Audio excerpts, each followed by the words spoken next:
De oorlog in Irak is voorbij. De puinhopen roken nog, maar de eerste bulldozers trekken het land al binnen. Nadat de coalition forces Bagdad eerst hebben verwoest, zijn er nu vooral Amerikaanse bedrijven die de wederopbouw van Irak mogen realiseren. Opvallend is dat deze bedrijven vaak mensen op de loonlijst hebben die afkomstig zijn uit de Amerikaanse politiek. Is hier sprake van belangenverstrengeling of is het een nieuwe globale manier van zaken doen?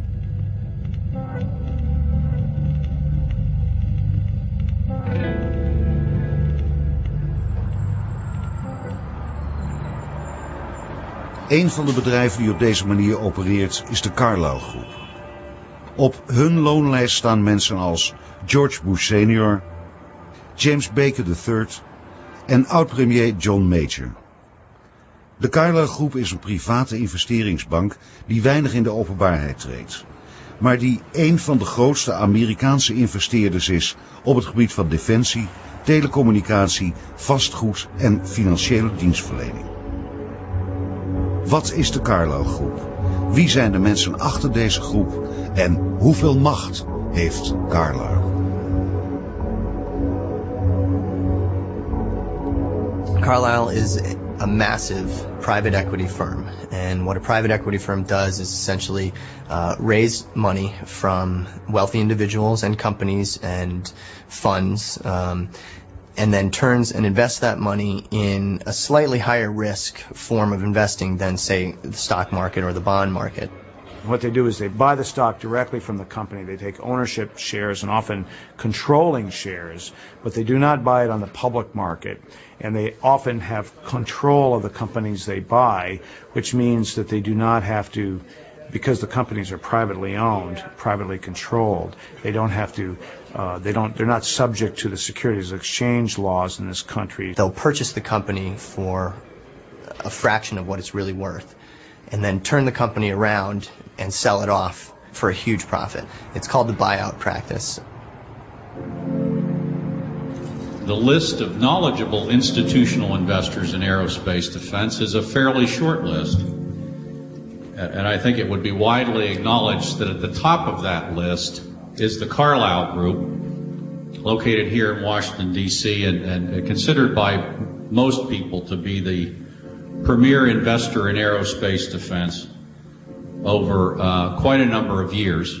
What is new about Carlyle is the size and the dimension of their success. My understanding is they are now the 11th or 12th largest defense contractor, a multi-billion-dollar annual enterprise with an almost obscenely high profit margin. So please welcome Frank Finelli. Frank?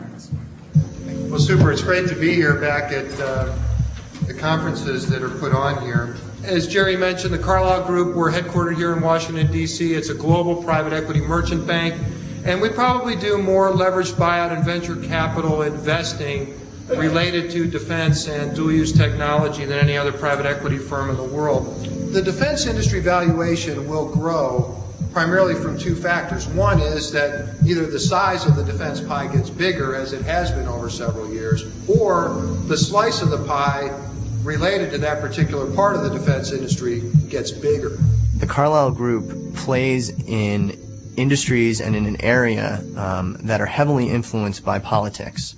And in order to do that effectively, they hire some of the best-known politicians from all over the world. The first thing is, where do the dollars go? What is the defense budget and what does it look like? This is the way it's commonly captured by the DoD controller.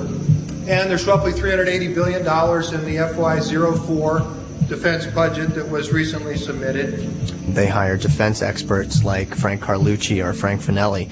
They hire politicians like George Bush Sr. or James Baker III, and they hire businessmen, a number of MBAs, Ivy League MBAs, very, very bright business people from around the world. Most people think about this topic as simply the Iron Triangle, the relationship of the Pentagon with Congress and industry.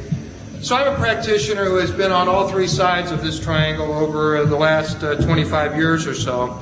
and it really has been a lot of fun. The Iron Triangle is in some ways a uniquely American phenomenon. It's the confluence of the military, big business, and politics. And the combination of these three things is something that a number of U.S. presidents in the past have warned against. In particular, Dwight Eisenhower was very upfront about warning against the possibility of creating a military-industrial complex. By that he means a group of a business built around defense and military that becomes so large and so powerful that it's actually able to influence the politics of war. Nothing sort of personifies that euphemism of the Iron Triangle better than the Carlyle Group. They have it all in under one roof.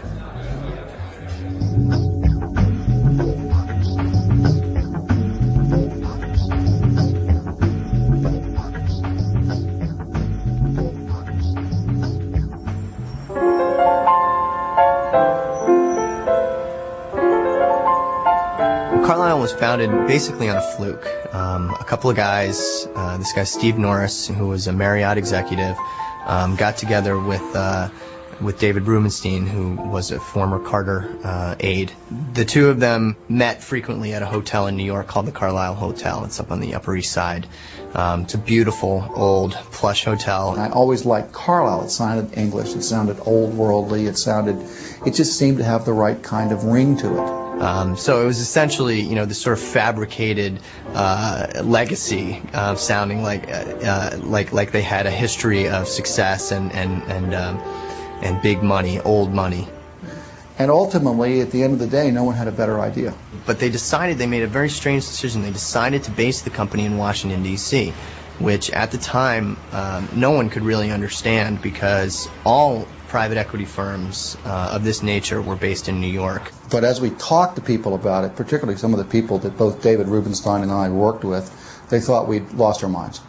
That it was too late, that what do we know about establishing a merchant banking business? I was a finance guy from Marriott and David was a lawyer.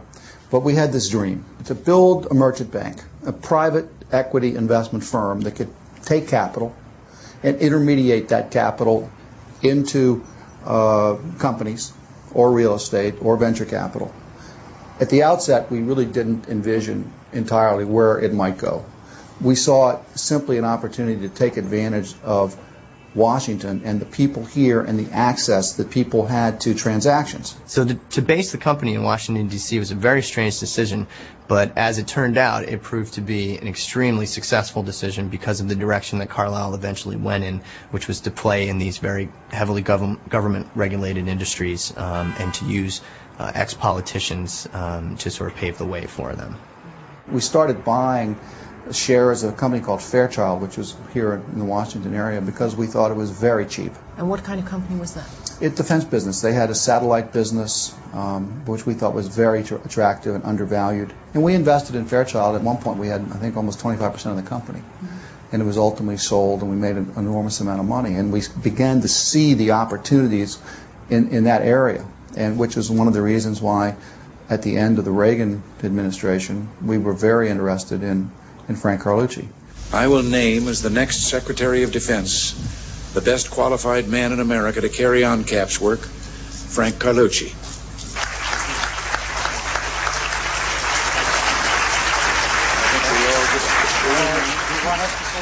When Frank Carlucci came on board, he was coming straight from the Pentagon as Secretary of Defense. He had just, Reagan's term had just finished and Carlucci retired. He came on board and really took them in a completely new direction into defense. This was a time, bear in mind, where defense properties were worth almost nothing because the Cold War had just ended, and this huge military buildup that had taken place during the 80s had suddenly evaporated, which marked a great opportunity, and no one knew that better than Frank Carlucci, who had been in the Pentagon watching this whole trend happen firsthand. So Carlucci came on board and was able to take Carlyle 180 degrees in another direction. Sure enough, a year, 2 years later, the Gulf War hit. And everybody knows that wartime is boom time for the defense industry. So once the Gulf War hit, these properties skyrocketed again. And Carlyle made a ton of money. They did very, very well. They really cleaned up during that 3 or 4 year swing. And after that, Carlyle said, hey, you know, having these politicians on board is pretty great. I mean, they know things that nobody else knows. In fact, you know, Frank Carlucci was setting up policies while he was in office as Secretary of Defense that he's now capitalizing on as chairman of Carlyle Group. And, you know, it's a brilliant scheme if you think about it. You set up the policies, you leave office, you go into business, and then you exploit those policies. They picked up George Bush, James Baker. Richard Darman is over there, who was a former budget director in the White House. Arthur Levitt, the former SEC chairman. William Kennard, the former FCC chairman. In Europe, you have former Prime Minister of England, John Major, Karl Otto Pohl, from the head of the German Central Bank, Eberhard Kuhnheim, who is the chairman of the supervisory board of BMW, the Asia part, former Prime Minister of Thailand, former President of the Philippines, Fidel Ramos, and at one point also the former Prime Minister of South Korea was on their board, a man named Mr. Park, who used to head up the largest steel company in South Korea. The list just goes on and on and on. So these guys carry a tremendous amount of influence, and they are able to predict trends in global markets, predict trends in political shifts, and in some ways, and this is the sort of the most insidious part, and if you want to be cynical about the Carlyle Group, you have to be concerned about their ability to influence these trends and actually affect change in government policy, which would positively affect their investments. Former government officials tended, before Carlyle, to go to academic institutions, or they tended to, some just retired, or many of them became lobbyists. Well, for someone like Jim Baker, who really had been at the pinnacle of American power for over 10 years, he'd been Chief of Staff, he'd been Secretary of the Treasury, ultimately Secretary of State. For Jim Baker to be a lobbyist or even to be a lawyer was not something that was terribly interested in him. If you're a Republican during a Democratic administration in the White House, for example, someone like James Baker, you're able to revolve out of the White House into the Carlyle Group, work there for a period of time, and then when that Democratic administration is through, like Clinton's was through in 2000, you're able to revolve right back into the White House. Colin Powell did that. Colin Powell did a little consulting for the Carlyle Group. He knows the guys very well. He knows Frank Carlucci very well. Frank Carlucci was his mentor as he came up through the ranks. And I think his relationship with the Carlyle Group personifies the gray area that the Carlyle Group works within. Some of these guys are never officially hired. You know, some of them are only put on retainer. Some of them are paid in very ambiguous ways, like through investments that they make through the Carlyle Group or the amount of money that they help raise, that kind of thing. So it's never really clear at any given time who exactly is working for the Carlyle Group. No one really knows unless, you know, they officially... Unless the Carlyle Group wants you to know. If the Carlyle Group wants you to know, then they put them up on the website and they put them in their brochures and that kind of thing. But if you look on the Carlyle website today, you don't see George Bush Sr.'s name anywhere, although he is working for the Carlyle Group. George Bush Sr. is a fundraiser. He is the kind of guy who can go into Kuwait or Saudi Arabia, where they love him, pack the house, and get these guys to open up their wallets and give money to the Carlyle Group. That's his role. But if you look in over the history of this company, George Bush Sr. has clearly met with business leaders one-on-one, met with political leaders in South Korea and in Saudi Arabia, and that would lead one to believe that he's doing much, much more than just giving speeches for the Carlyle Group. So I got a call one day from Carlyle after I blasted them in the papers, and they said that maybe we should get together and talk. We had breakfast at the Mayflower Hotel. Everything was going just fine. We were eating our eggs and bacon and talking about the weather, and then somewhere in the middle to the late part of the meal, he said, "How come you're trashing former President Bush?" And he said, he's a very, very good, decent man, and you know, I think it's really unfair what you've been doing about former President Bush. And I said, well, you know, all you have to do is tell the world what exactly he's doing for you. And I said, what is he doing for you? And what's his position there? How much money did he make last year? And he said, well, I can't tell you how much he made. Has no official position. And I said, yes, he does. He was the head of your business council in Asia. Last I checked, he still is. And he goes, well, that's just an advisory post. And he said he just gives speeches. And I go, how much does he get a speech? And I said, I heard it's well over $100,000 every time he opens his mouth. And I said, so if it's just a few speeches, why don't you just tell us where and when and how much? And then people like me will go away. And he said, well, that's not possible. George Bush Sr. made it, after he left the presidency, he was working for Carlyle and made several swings through East Asia, going to Thailand, going to South Korea and other places, sort of looking for investment opportunities for Carlyle. And Carlyle finally settled on South Korea.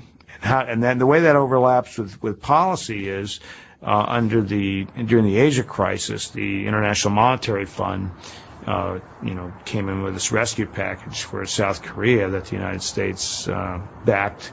And the U.S. used the IMF crisis to push through deregulation and changes in rules around foreign ownership, changes that they'd been unable to press through, maybe 25 or 30 years of trade policy. In a matter of months, under this IMF package, they just rammed all these changes through. And one of the changes was allowing foreign banks to take ownership shares, controlling shares of Korean banks. And so Carlyle has been right in there, and they've bought one of the largest banks there, commercial banks. And so you can say that, Bush Sr. didn't cut the deal, but when someone comes of that stature, that gives a kind of stamp of approval for people wondering who this investment group is. They say, well, it's backed by the former president of the United States, and it carries a lot of weight. I have said that it's the worst kind of conflict of interest, particularly when your son is the president of the United States. So while Junior is talking to heads of state about war and other weighty matters, Papa is talking to them or having conversations with them about Carlyle, and it's just, I find it disgusting.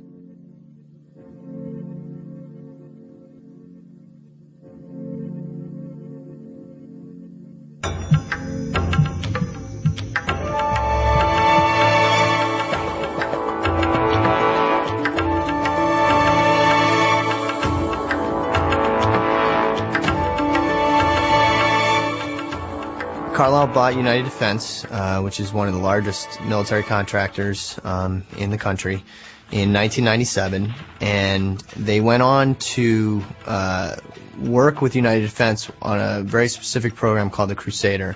The Crusader is a huge howitzer. It's a mobile gun, but it came under fire by a defense panel that was paid to review the all defense purchases of the Pentagon.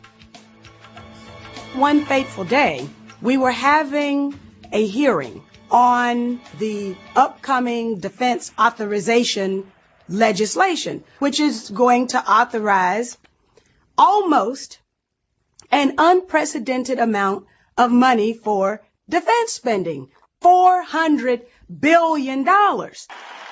After September 11th, huge defense money was unearthed. Our men and women deserve the best weapons, the best equipment, and the best training.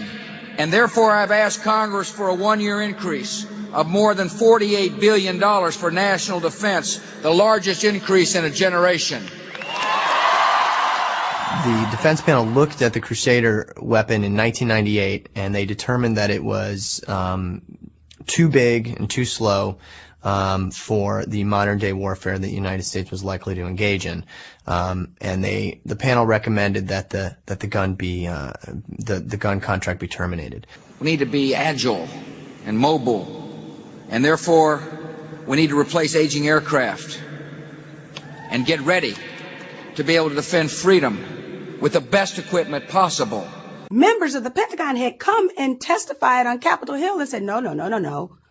We don't want the Crusader because it doesn't fit in with our priorities. But as a part of that $48.1 billion increase in the $400 billion defense request that came down from the president, inside there was money for the Crusader missile. So then I started doing my research, and I learned that the Crusader missile was manufactured by United Defense Industries, and that company was owned by the Carlyle Group, and that the president's father was on the payroll of the Carlyle Group. And I said to myself, now, in all of the ethics briefings that we've had in Congress, this is something that we're supposed to stay away from in our own personal conduct. So when the time came for us to vote, our committee to vote on the defense authorization bill, I voted no.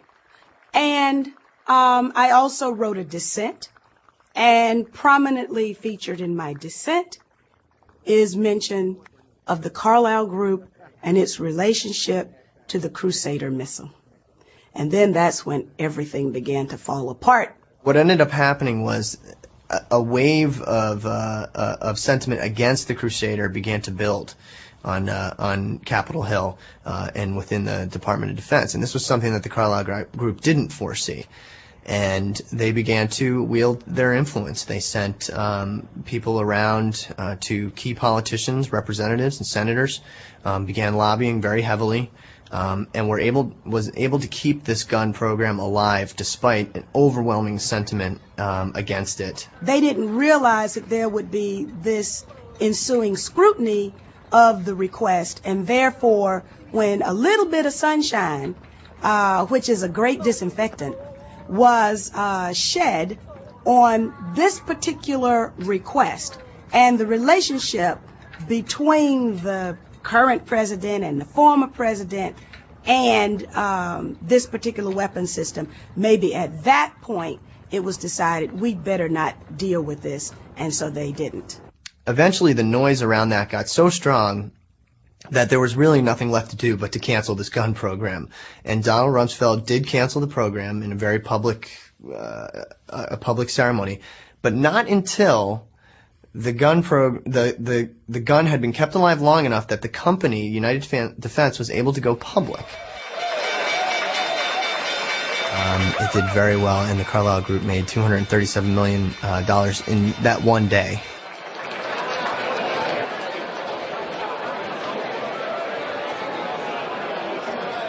And what happened to you? Well, I was excoriated in the press. I was vilified. I was called unpatriotic. And then a very strange thing happened in my election. I'm a Democrat. What the Republicans did was the Republicans went out and got a black woman who was a Republican to run as a Democrat in my Democratic primary. And then 47,000 Republicans crossed over and voted in my Democratic primary. And of course, they had done their homework and their research, and they realized that generally on average, I would get about 48,000 votes on a primary. Generally on average, give or take 100 here, 100 there, but generally it's about 48,000. So what the Republicans did, and this was not just a mere accident. This, of course, was planned. And they made sure that at least 47,000, and we can name them. We have their names, addresses, telephone numbers, so we know 47,000 to match the number of Democrats that would generally turn out, voted in my election. And, of course, I couldn't, in the circumstances like that, come out on with the longer stick when the election tally had ended. People should ask questions about Carlyle. The problem is, what member of Congress, Democrat or Republican, wants to go and criticize a grandfatherly former U.S. president whose son happens to be the sitting president? I mean, why don't you just take a gun and shoot your leg off? I mean, you know, it is not going to be very popular in Washington, D.C. You're not going to be invited to White House dinners. You're going to be shut out on the Hill when you deal with certain members who won't forget that you trashed a former president and his son. If you have an organization that is able to operate behind the scenes without real accountability, and that same organization has the ability to ruin political careers for people who are a little bit too inquisitive or a little bit too honest, or to shape public thinking, then we have the means for a kind of control globally that is probably unprecedented. It's sort of like shadow boxing with a ghost. You can't find the ghost. You can't read their reports because they're privately held, and there's no obvious litigation against them. No one in Congress has had a hearing about them. They're so powerful, no one wants to touch it because of the Father and the Son and the Holy Ghost. Just kidding. And so we have this problem here. This is a mysterious, immensely powerful company with virtually no scrutiny.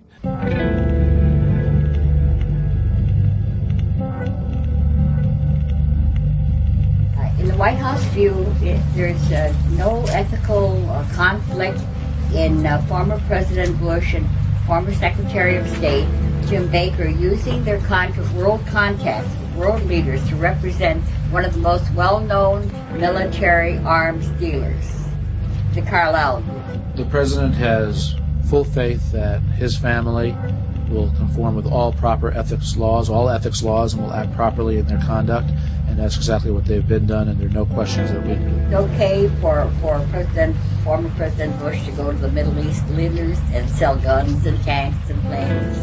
Again, the President has full confidence that all members of his family are acting in full accordance with all ethics laws.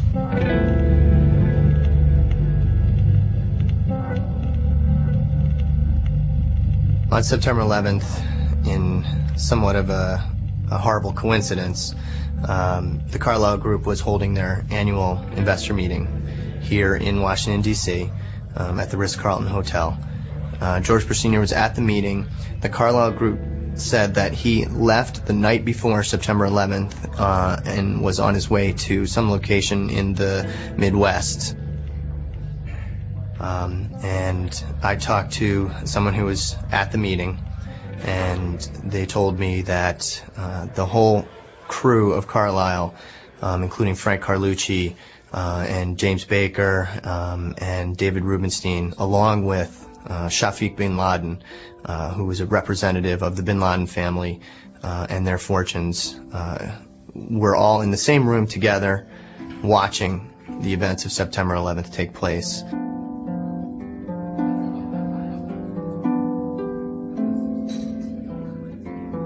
And I was totally shocked. I just couldn't believe that all of these people were in the same room watching these events happen. You know, it's just to see a confluence of international people of such political influence and intrigue to be gathered at the same place at the same time while something that affects all of them in completely different ways took place was just an amazing, amazing scene in my mind.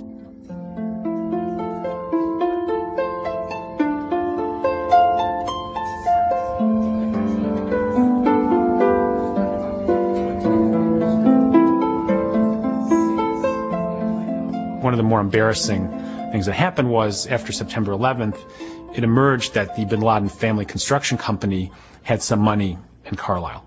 And after initially denying this, it ended up that George Herbert Walker Bush had met with members of the bin Laden family in one of his trips to Saudi Arabia. The bin Laden family had been introduced to Carlyle many years before President Bush ever became associated with Carlyle. And they were introduced in a quite legitimate way as a potential investor in one of our investment funds, which they did invest in. And in addition, we offered up and did perform certain financial advisory work in connection with an investment they were thinking about, and indeed one that they did make in the United States, where there was simply hard business analysis and advice rendered. I can tell you, Bakr bin Laden, in his wildest imagination, I suspect, never imagined that Osama would go and do what he did. So then you roll forward 3 or 4 years, and all of a sudden 9/11 has happened, and the first thing you know was, well, President Bush is associated with Carlyle, and Carlyle has some bin Laden money. Well, what's going on here?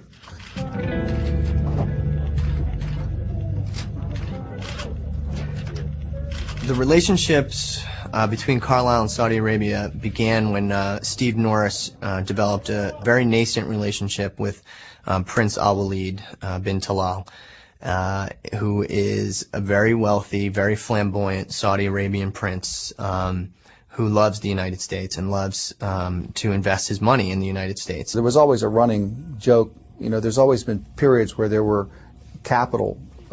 excess capital, and people would try to figure out how to access that. For a while it was the Japanese, and it's always been the Kuwaitis and so forth. And now it was the Saudis. And that was the Saudis, and people would say, let's try to find a prince to do something. I mean, it was the kind of thing you just said. It was humorous, and no one really... So I remember when I got a call from Dick Paulson saying, we have a prince we want you to talk to. I said, right, what else do you want me to do? What are you trying to do here? Do you want me taking a lunch? I mean, what is it you really want? He said, no, you got to take this seriously. So I said, all right, okay. Because everybody had heard these stories for years. Prince Al-Walid is the grandson of the founder of the kingdom. It's Prince Al-Walid bin Talal, and Prince Talal, his father, had actually spent a fair amount of time around Washington. In fact, owned a major estate in Washington at one point in time. At the time, this was in the early 90s, Citigroup, which is America's largest bank, was faltering. It was in serious trouble. It was in danger of declaring bankruptcy. And Steve was able to put together a deal between the Prince and Citigroup in which the Prince invested $590 million into Citicorp. And an investment like this was enough to save the bank, and it was a big deal. It was the biggest deal that Carlyle had ever made. But then through the Prince, you got also in contact with the other yes, people through the profile and then, as I said, we'd hired this gentleman, Basil Rahim, to introduce us, and so we went to meet with a number of Saudi families. And in fact, as you know, one of the families that was introduced to Carlyle and to me in those days was the bin Laden family. The reason that all of this was able to happen is that the United States had just completed the Gulf War in, I think, 1991, and the Saudi monarchy was eternally grateful for what the United States had done. It had restabilized the Middle East. The big spur was the Gulf War, and people seeing Bush Sr. and James Baker as the heroes of the Gulf War. The bargain that was struck basically gave the United States preferred access to Saudi energy in return for protection against foreign foes. And when the requirement arose in 1990, the United States kept its end of the bargain, stepped forward and helped to defend the kingdom and then liberate Kuwait. And the result was that there was an enormous outburst of good feeling in both countries. Trade boomed, and the military relationship, of course, became stronger than ever before. The Saudi people close to the Saudi royal family, as a kind of as a favor to their benefactors, Bush and Baker, encouraged private Saudi business people to invest in the Carlyle Group. A lot of what I was doing was trying to convince Prince Fahd Abdullah, who I think was an Air Force general, but also he was the minister in charge of the offset program, that Carlyle would be a good financial advisor. Carlyle managed this program for Saudi Arabia, which essentially was a program that encouraged investment from foreign countries into the kingdom, but the money that was made from those investments had to be reinvested. Some percentage of it had to be reinvested in the kingdom. You'd say, Your Highness, look, we have access at a higher level to some of these companies who have offset obligations. We think will be helpful to you in getting that interest generated. Now, they're not going to go do something just because Jim Baker says, why don't you do this? Now, can he get a meeting? Yes. Can we go in and make a presentation to the right operating group, and if it makes sense, are they going to take it seriously? Yes. That's what Jim Baker can do. So Carlyle was managing this program, which made them, in some ways, a gatekeeper to the investment community in Saudi Arabia. I mean, they knew where the money was coming from and where it was going to. So they had a very unique position in Saudi Arabia and grew very close with the royal family, with the Bin Laden family, and they were able to really cozy up with the Saudis and get a lot of investments from there. And this became a huge arena for corruption, because instead of just paying a bribe to somebody in the royal family, now you could set them up in business. And you could say, well, this business is part of our offset commitment to you that goes with this arms sale. And so we're going to take, this son of this prince and create a little company for him that's going to be funded by Boeing. But all Boeing's doing is recycling the money out of the arms deal. So they get $9 billion, they kick some of it back. So Carlyle, I think, was brought in to try to put some legitimacy on this process. That was the foot in the door into Saudi Arabia. From there, they were able to expand their business in the kingdom through, they bought a company called Venel. The Venel Corporation is sensitive. It took the company 5 years to win the contract with the Saudis, and the negative interest displayed by some in Congress and the media has made the company men less than enthusiastic about talking about the Saudi agreement. We've been in business since 1931, and we've been in Saudi Arabia. We ran the Dhahran Air Base for 5 years for the U.S. government, and we've had technical services operations since 1944. I was on the board of directors of Venel for about a year and a half. Carlyle really didn't own that company directly. It was acquired by BDM, which was a company that we owned or had a controlling interest in, which we'd acquired, as I say earlier, as I mentioned. And Venel, from what I could see as a director, and as I say, I was a director of this company for a year and a half, was simply in the business of providing advice and training to the Saudi National Guard. These are Saudi Arabian recruits at the United States Naval Training Center in San Diego. Classes are conducted in English, but when the men drill, the commands are strictly in Arabic, and the marching style is British. The Saudi National Guard's main purpose is to defend the Saudi monarchy against internal threats. So this wasn't the case of a U.S. company helping them protect themselves from Iran or another country. It was if there is a challenge to Saudi rule from the Saudi people, this U.S. company is going to help the Saudi National Guard put down that rebellion.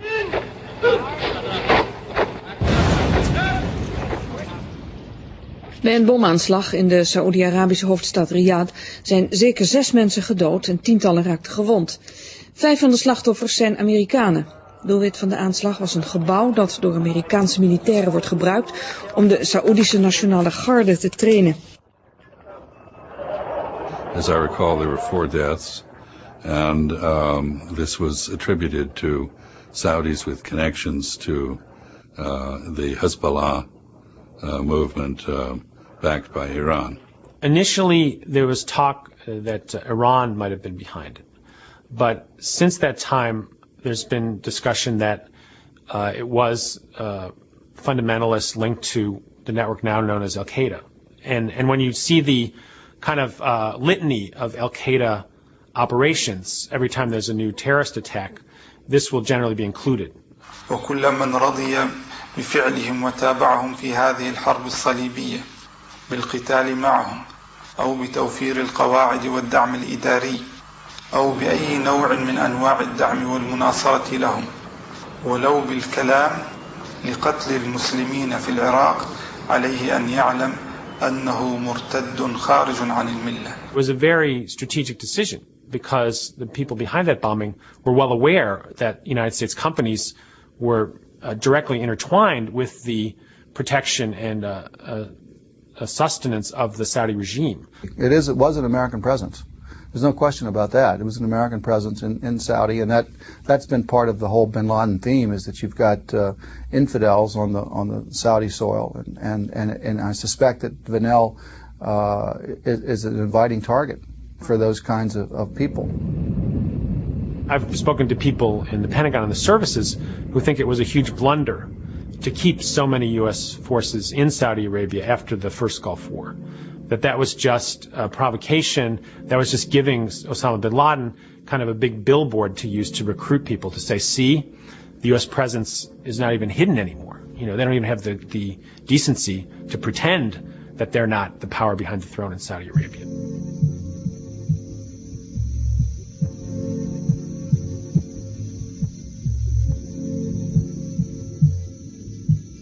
Certain countries have been targets of the United States with regard to terrorism, yet the biggest country involved in terrorism is Saudi Arabia. They finance it, and we have treated them with kid gloves. We have treated them as if they're not involved in terrorism at all. Is that because of groups like Carlyle that have significant investments with Saudi Arabian interests? Is that because George W. Bush's father is in fact part of the Carlyle Group and is close to the bin Laden family? And that is why we asked George W. Bush to have his father remove himself from the Carlyle Group, because it presents a conflict of interest, or at least the appearance of a conflict of interest.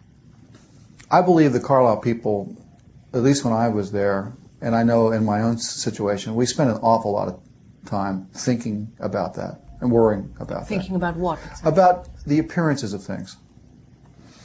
About how something we do might be perceived, and whether we care or not about it. Yeah. And honestly, we simply believe that we had something to offer to the Saudis and the Kuwaitis and to other people with whom we invested in, and that people quite legitimately had built up a portfolio of friends and acquaintances and business experience and knowledge of how to deal in high pressure situations, the tendencies of people, what they might do. We think that's a good thing.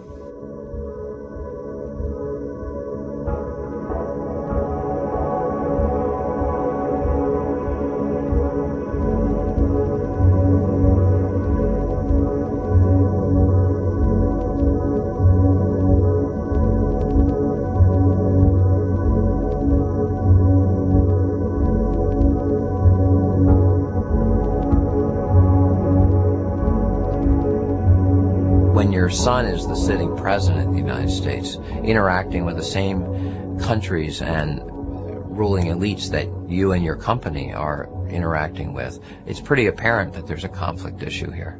And the problem is, very few people in this country are talking about this. No one really wants to go there. There have been a few sporadic news stories about Carlyle, and there have been a few skunks at the garden party, like myself, talking about the former president. But generally speaking, the glare of publicity and the spotlight of public attention has not been put on former President Bush or his son about this problem. If the American people knew all the connections between prominent Republicans and Democrats in our country, with Saudi Arabia, with all of these institutions that have been... Personal relationships you're talking about. Yeah, business and personal relationships with these institutions that have far more to do with funding and sustaining terrorism than Iraq does, George W. Bush would not be reelected in 2004. This is George W. Bush, the President of the United States. At this moment, the regime of Saddam Hussein is being removed from power, and a long era of fear and cruelty is ending. American and coalition forces are now operating inside Baghdad, and we will not stop until Saddam's corrupt gang is gone.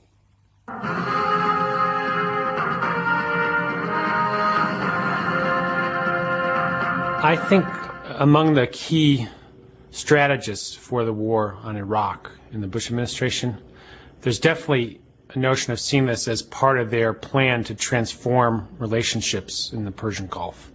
And so I think their feeling is that they can have a pliable regime in Baghdad that will play ball on oil politics and so forth. they'll be far better positioned to deal with Saudi Arabia. If they can remake Iraq into their image, under U.S. control, it'll be much more pliable regime than the Saudis, and they'll have much more freedom of operation in the Middle East. They won't have to depend so much on Saudi Arabia, and they'll have this pliant state in Iraq. In the new era that is coming to Iraq, your country will no longer be held captive to the will of a cruel dictator. You will be free to build a better life. If the U.S. actually takes over Iraq and does this whole rebuilding, they're going to have to rebuild their telecommunications systems. If you're a clever investor and you want to think for the long term, surely they would be thinking telecom. That's one area. The other area, of course, would be defense. United Defense has very extensive investments in Turkey and extensive joint ventures in Turkey and Saudi Arabia. If the U.S. installs a pro-U.S. government, that the defense contracts in Iraq are going to go to American companies as well. Big market, and it's a wealthy country. And what kind of business opportunity for Carlyle could there be in Iraq? Well, I think they're going to be investing in companies that provide infrastructure initially. Road building, bridge building, telecommunications building companies, establishing all kinds of things, selling refrigerators, setting up a cell phone system, selling handsets to the average Iraqi is going to want to have the same cell phone they have in Kuwait. So the big market. So it's going to be a big opportunity there. I think it'll be a big opportunity. Christine, I gather this has turned out to be one of the best weeks in years on Wall Street. Absolutely. Stocks roaring higher here. The Dow up 8 days in a row. That hasn't happened in more than 3 years. And the best week in more than 20 years. And now the Dow and the S&P are positive for the year, erasing all of those big losses from earlier this year. Oil prices tumbling, coalition forces securing those key oil facilities in southern Iraq. Lori, first an update. We've just received word from the Pentagon. The U.S. and Great Britain say they want the U.S. involved in a post-war Iraq. They also want a restarting of the Oil for Food program, and they want to make sure the U.S. is involved in humanitarian relief and deliveries to the Iraqi people. That's the very latest. Live from Washington, I'm Brian Andrews, 7 News. Okay. Okay. Yeah.